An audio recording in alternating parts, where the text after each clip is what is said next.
Bienvenue dans l'émission Saveurs divines. Cette bonne nouvelle du royaume sera prêchée dans le monde entier pour servir de témoignage à toutes les nations. Alors viendra la fin. Ce pain céleste vous est présenté par Immaculée Niraneza.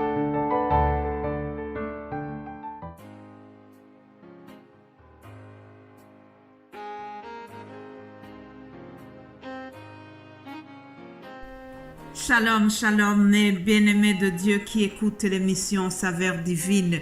Que la paix de notre Seigneur soit avec vous. Avant de continuer le message du jour qui est en rapport avec le thème sur l'amour de Dieu en action, je voudrais donner deux informations importantes. Première information, c'est que je remercie Dieu vraiment pour cette œuvre. Je remercie vous tous qui soutenez l'œuvre de la saveur divine. Vous savez, en général, le diable est toujours en train de combattre les enfants de Dieu, mais surtout lorsqu'on fait une œuvre d'évangélisation, il y a souvent toutes sortes d'attaques. Cependant, je remercie Dieu qu'il nous a fait résister à toutes sortes d'obstacles que l'ennemi avait envoyés. Et alors, vous savez, depuis le mois de janvier, j'ai toujours continué de donner ces messages. La saveur divine aussi dans des autres langues a fonctionné malgré ces attaques que je vous ai dit. Alors, toute la gloire revienne à notre Seigneur parce que la parole de Dieu continue à être donnée malgré tout. De mon côté, vraiment, je remercie le Seigneur pour les gens qui prient pour moi. Je remercie Dieu pour toutes sortes d'encouragements que j'ai reçus. Vraiment, que Dieu vous bénisse abondamment. Alors, autre chose, c'est que à partir d'aujourd'hui, donc ce vendredi, c'est le dernier message que vous écoutez avant le 4 septembre. Je ne saurais pas vous donner encore des messages. Je vais prendre un mois de recueillement. Alors, je vais revenir donner cette émission le 4 septembre. Mais je continue à être en connexion avec vous par l'aide du Saint-Esprit. Je continue de prier pour vous et ensemble continuons à bâtir le royaume de Dieu. Continuons à nous soutenir les uns les autres, à prier les uns les autres. Nous devons continuer à nous aimer les uns les autres. Alléluia. Mais avant donc de clôturer nos émissions pour un mois, je vous propose de terminer le thème de notre semaine, c'est-à-dire l'amour de Dieu en action. Dieu nous a manifesté son amour au travers Jésus-Christ, au travers tout ce que Jésus a fait lorsqu'il était dans le monde. Tous les actes, les signes, les prodiges que Dieu a opérés avaient l'objectif de démontrer l'amour du Père Céleste. Alors aujourd'hui, nous allons voir comment la femme adultère a été blanchie, on va dire, comment Jésus l'a traitée et comment elle a bénéficié vraiment du pardon de Dieu d'une manière remarquable. C'est une histoire que nous trouvons dans l'Évangile selon Jean, chapitre 8.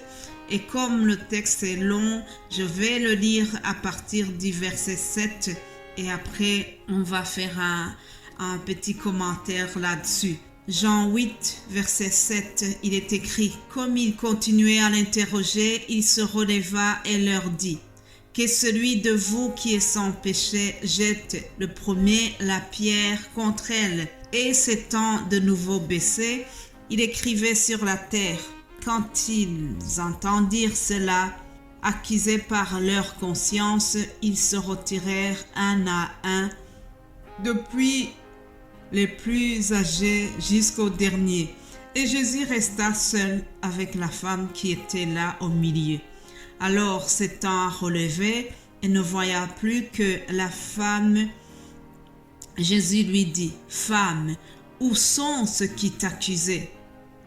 Personne ne t'a-t-il condamné ?» Elle répondit, « Non, Seigneur. » Et Jésus lui dit, « Je ne te condamne pas non plus. Va et ne péche plus. » Je ne te condamne pas non plus. Va et ne péche plus. Alléluia. Ça me rappelle ce verset, cette parole que Jésus a prononcée en disant, « Je ne suis pas venu pour condamner le monde, mais pour sauver le monde. » Le titre de ce message que vous écoutez, c'est « Va et ne péche plus ». Voilà, chers amis, nous venons de lire un extrait de cette histoire de la femme adultère. Les scribes et les pharisiens ont apporté une femme adultère, une femme qui avait donc commis l'adultère à Jésus. Ce groupe de personnes était tout le temps en train de chercher la petite bête à Jésus, comme on dit. Ils cherchaient toujours comment le piéger, comment l'accuser. Et alors, ici, ils avaient vraiment trouvé un prétexte pour accuser Jésus, on va dire.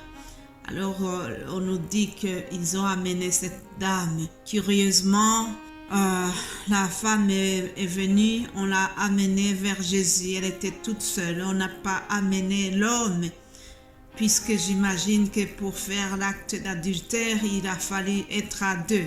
Cependant, on amène seulement la femme. Donc, on veut piéger Jésus parce que la loi de Moïse dit que ce genre de péché, quelqu'un qui a commis ce genre de péché, il est puni, il est lapidé jusqu'à mourir. Alors, on demande à Jésus son avis. Retiens ce qui est marqué ici au verset 6. Il dit, il disait cela pour l'éprouver afin de pouvoir l'accuser. On a voulu éprouver Jésus, on a voulu piéger Jésus pour pouvoir l'accuser. Mais bien-aimés de Dieu, nous avons un accusateur, c'est Satan. Satan veut toujours nous accuser auprès de Dieu, auprès de Jésus. Mais heureusement que nous avons un avocat. Notre avocat, c'est Jésus-Christ. Il intercède toujours auprès du Père Céleste pour dire « pardonne-le, pardonne-le ». Alors Jésus a écouté les plaintes de ce groupe qui accusait la femme.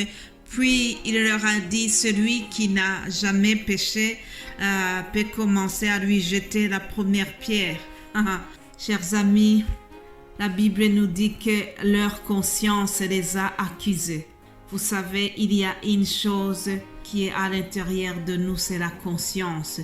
On ne peut pas camoufler la conscience, quoi qu'il arrive. Leur conscience leur a dit qu'eux non plus, ils ne sont pas vraiment innocents. Et aussi ont péché, ils avaient péché. Et Jésus les a mis vraiment devant leur conscience. Et la suite, c'est que ces gens qui étaient venus accuser la dame, ils ont fui, ils sont partis. Lorsque Jésus a levé la tête, il n'y avait plus personne. Il s'est retrouvé seul avec cette dame. Alors, la fin de l'histoire nous montre que Jésus lui dit « Où sont ceux qui te condamnaient, femme? Où sont ceux qui t'accusaient? Personne ne t'a condamné. » Alors, la femme lui répondit « Non, Seigneur. » Jésus lui dit « Moi non plus, je ne te condamne pas. Va et ne péche plus. » Ce qui termine mon message, cher ami. Toi aussi, il y a des choses, des péchés que tu as peut-être commis.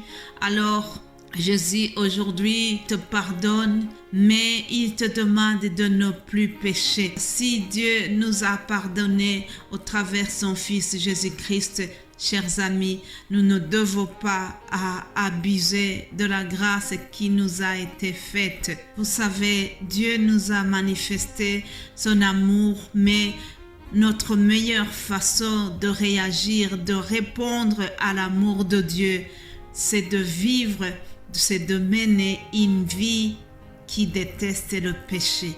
Une vie de sainteté, voilà la meilleure façon d'aimer Dieu. Alléluia, va et ne péche plus au nom de Jésus-Christ. Sois béni. Amen. Comme je disais donc au début, nous allons nous revoir, nous allons continuer cette émission le 4 septembre. Soyez bénis.